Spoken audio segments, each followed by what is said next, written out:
Welcome to another installment of Research Methods in SFL, Systemic Functional Linguistics. I'm Christian Matthiessen from Hunan University.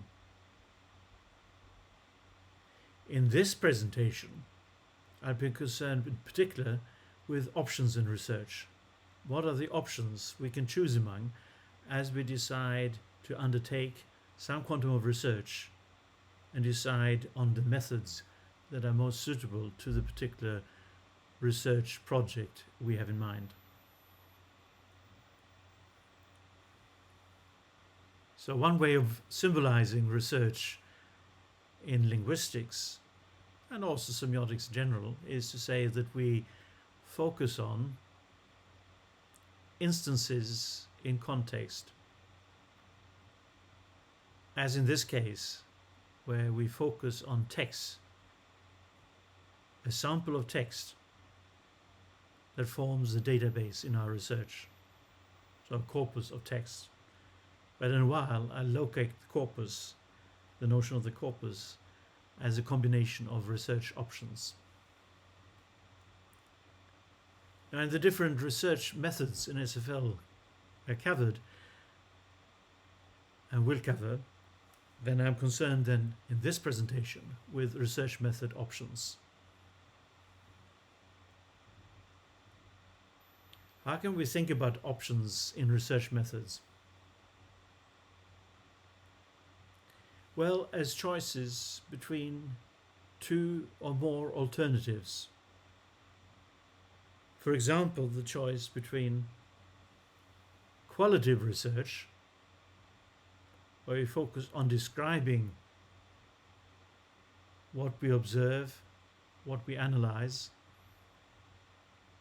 what we generalize about, using language or some other semiotic system that is well adapted to description.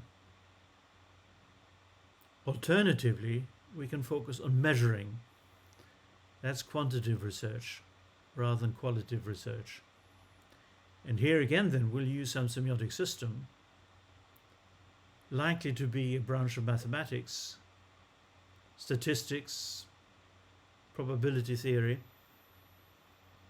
and the kind of visualization we find in statistic charts, for example. And of course language comes into the picture in interpreting. So that's the nature of the choice, qualitative versus quantitative. And I'll also raise the question of how we make the choice. And we'll come back to that again and again when we look at choices in more detail, but also when we look at particular areas of research, like research into the role of language in education or in healthcare, or the research task of describing a language, and so on. So this in qualitative versus quantitative is a system of choice between two options. Let me introduce this in person.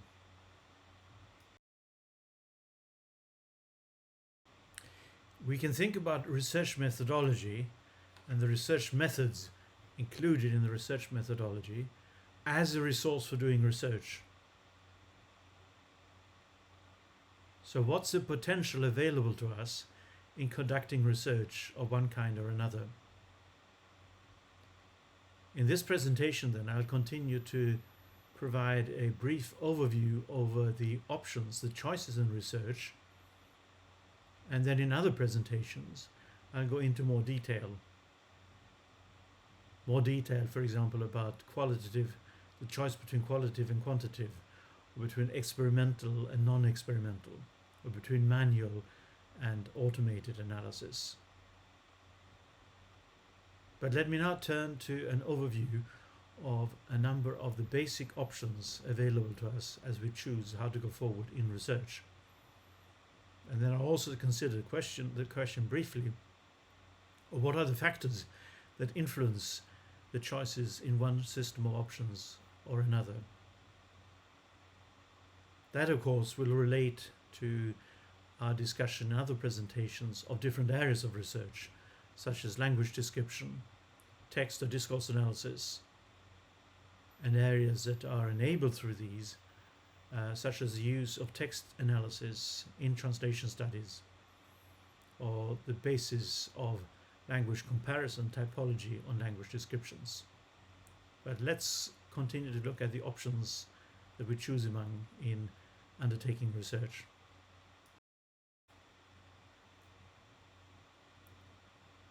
This then is an overview of 1, 2, 3, 4 primary choices, and I'll add one, but of course this is not an exhaustive list,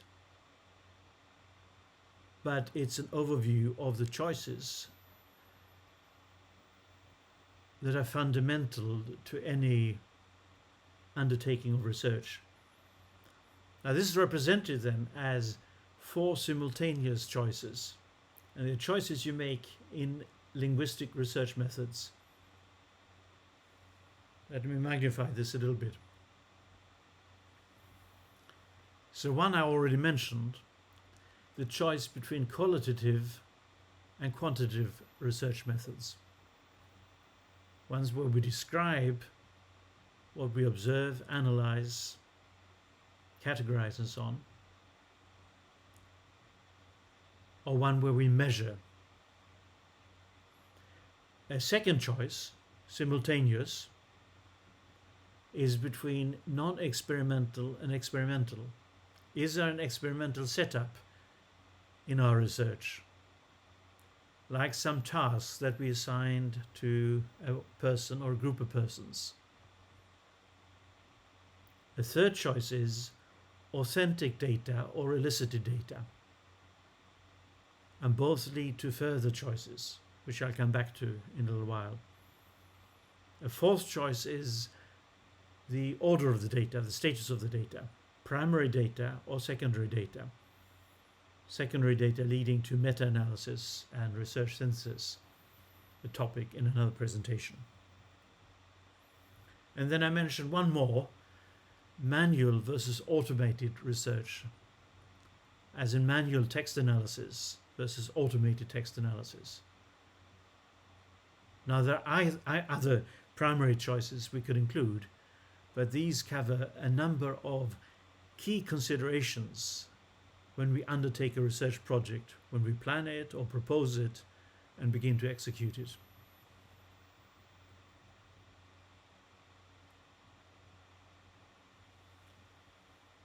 Now I'll set out what the choices are and I'll talk about them in some more detail.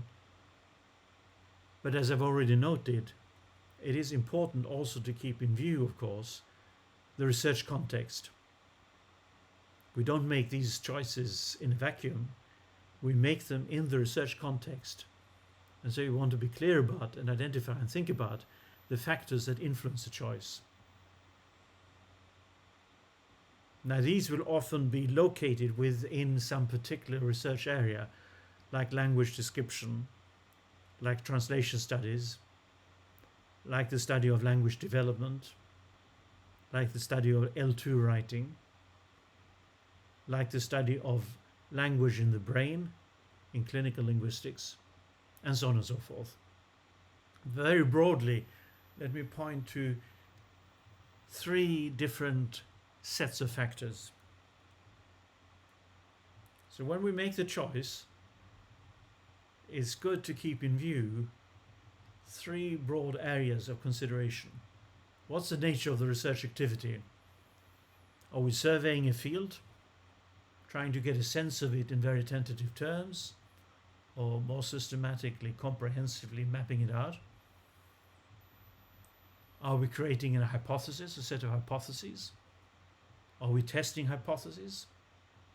And so on and so forth. So the nature of the research activity will be one important consideration. And different research methods may be better choices if we're doing a survey of a field or we're testing a hypothesis, for example. Secondly, the nature of the researchers. What are the people like taking part in the research activity? For example, what are the disciplinary areas of expertise? If they make up a team, how will they complement one another? How will they work together? Do we have a statistician as part of the team, for example, or not? So all these are important considerations influencing the choice we'll make. If we're solitary researchers, then a question is, what is it we can manage as a researcher taking part in the research activity? Do we have enough expertise to make one choice over another choice? And thirdly, one aspect of the third set of consideration is research facilities. What equipment have you got access to? If it's only pen and paper, then we'll have to choose manual analysis. We can't choose automated analysis. But if we have some kind of computational workbench and we have software that we need, maybe we can undertake automated analysis. There are other considerations, of course. Is the research undertaken to answer very basic research questions, or has it got an applied orientation? Is it generated within the research institute, the university or research center, research institute? Or does it come from outside the community? All these are aspects of the three different facets of factors that we take into consideration when we make a choice that is as formed and as informed as possible, so that the choice we make will be maximally effective in relation to the research context. Maximally effective and maximally informed. So for any of the research choices, the systems of choice, we have these considerations at hand.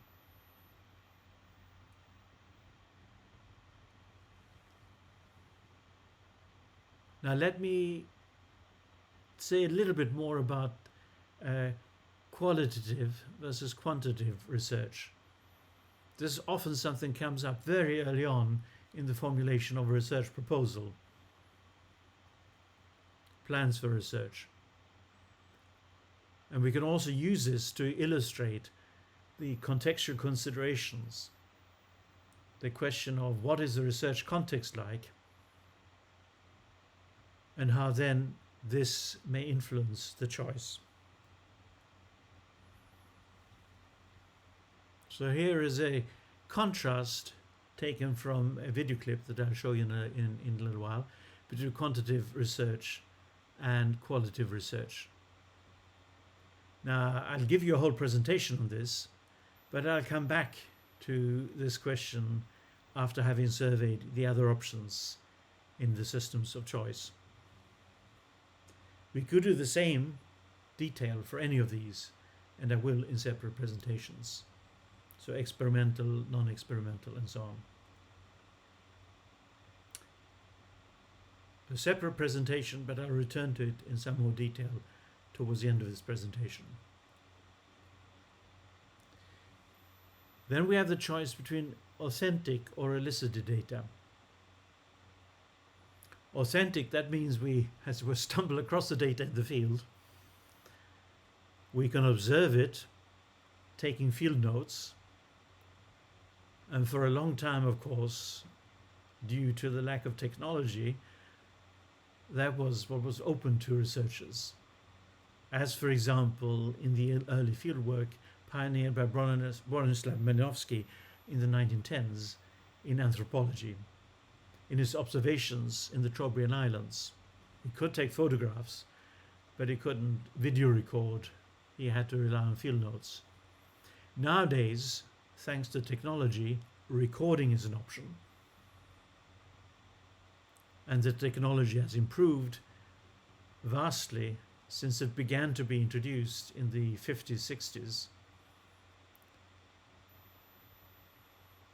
And since the technology makes it possible to record surreptitiously, we have to consider ethics. So this is an area that's legislated, where there are ethics committees at universities, maybe other research sites like hospitals, for example. So as technology has advanced, so has the constraint due to ethics and legal considerations in general. Elicited, that means it's not naturally occurring. We have to elicit the data. And that may be fieldwork elicitation, as in when we observe authentic data using field notes or recording, but we need additional material, and that may be done through some form of elicitation. And one method, of course, common in field work linguistics is to ask language consultants, so native speakers of the language under observation and description, to translate examples from a shared language. Another form of elicitation is questioning. So we ask participants who've agreed to be part of the research project for information, either using informal interviews, common in ethnographic oriented research and sociological research, or surveys. And for surveys, we can recognize additional choice between structured interviews as opposed to informal interviews, or typically on a larger scale, questionnaires distributed to a large group of people in one way or another. I'll say more about all these and how they might be used in different research contexts. Then primary data versus secondary data. So primary data would typically be what we observe as authentic,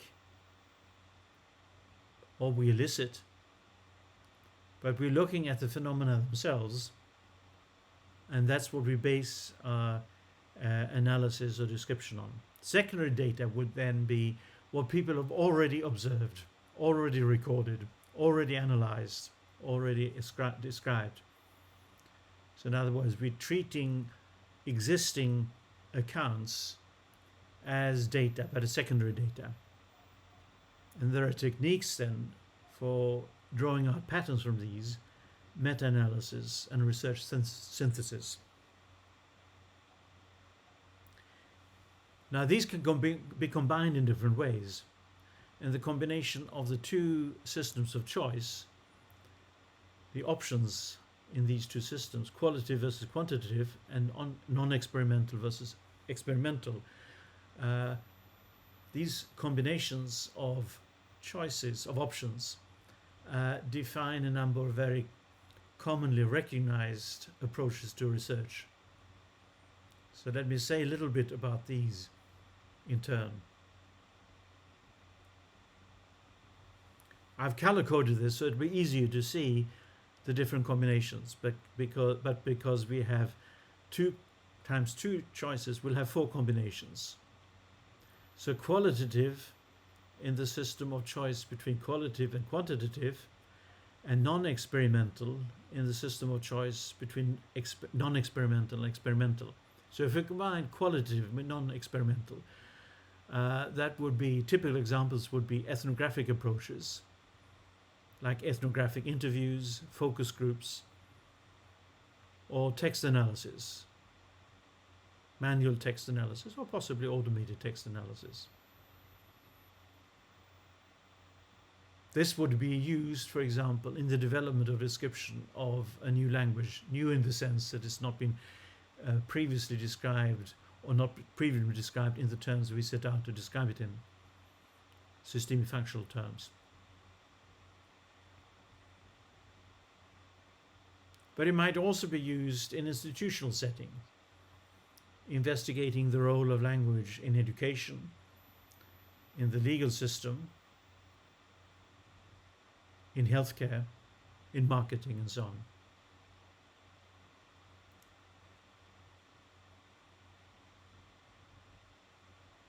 What about the combination of quantitative? Well, let's take qualitative and experimental. Well, that would be if we carry out an experiment and we then interview participants in the experiment. So we do the experiment and afterwards we try to extract information, elicit information from the participants. So it may be a psycholinguistic experiment and then we ask them about their experience. Quantitative and non-experimental. Quantitative surveys, evaluations of applications, corpus analysis, typically automated as opposed to typically manual text analysis. So corpus of analysis is, of course, in linguistics a combination of methods that has become very prominent. So it's typically non-experimental and typically quantitative as opposed to qualitative. So something to come back to is the complementarity of manual text analysis and automated corpus analysis. That's very crucial as we move forward in research in linguistics. What about quantitative and experimental? Well, these are very common in the study of the lower strata of language, like auditory phonetics. And one principle behind that is perhaps that there is less danger of disturbing what we're trying to observe if we're within the lower strata of language. But also, of course, in psycholinguistics in general, psycholinguistic experiment, they often tend to be quantitative with cross-sectional groups, a large enough number of participants, so that quantitative analysis in the form of statistical methods can be used.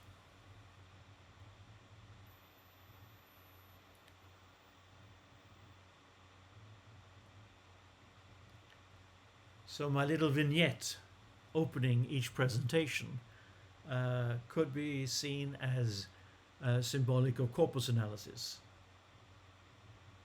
but also of manual text analysis.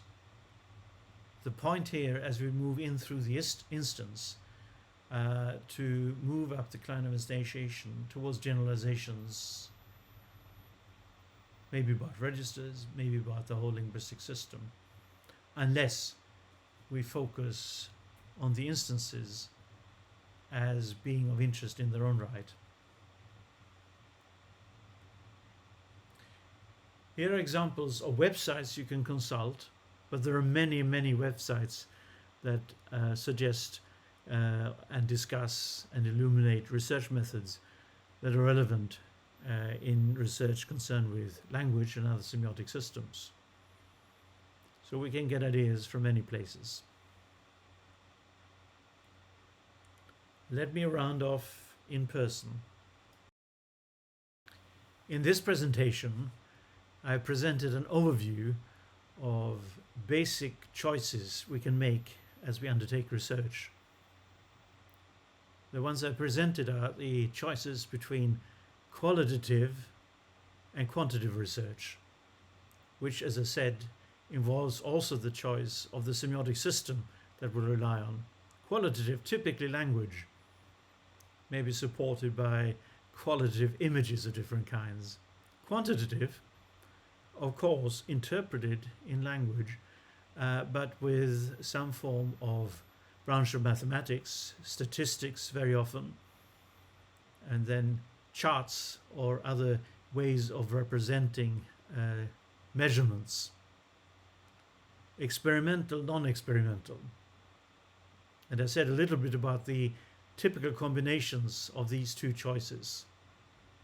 4 combinations. Then the nature of the data, authentic data or elicited data, and the different choices for authentic and elicited data. And also the question of primary data versus secondary data. Secondary data is essentially what people have said about some area, and that may become central in research synthesis, in meta-analysis of secondary data. And I also mentioned briefly the question of whether the research is conducted manually or automatically using automated tools.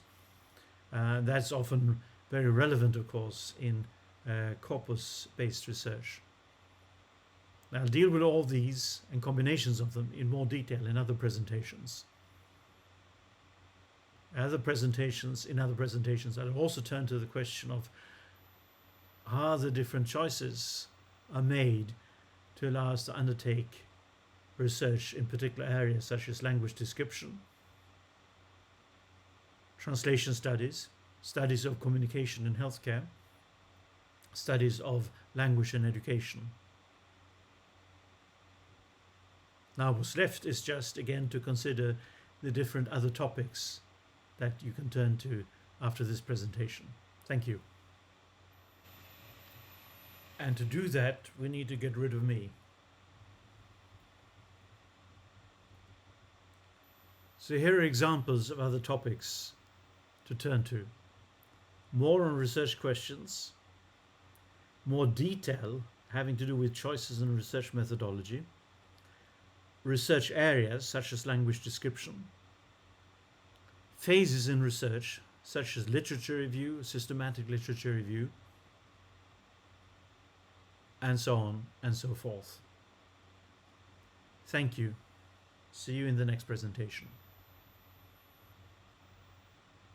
So I'll leave you with this vignette of a fishing village in southern Sweden, the village of Rå. So long.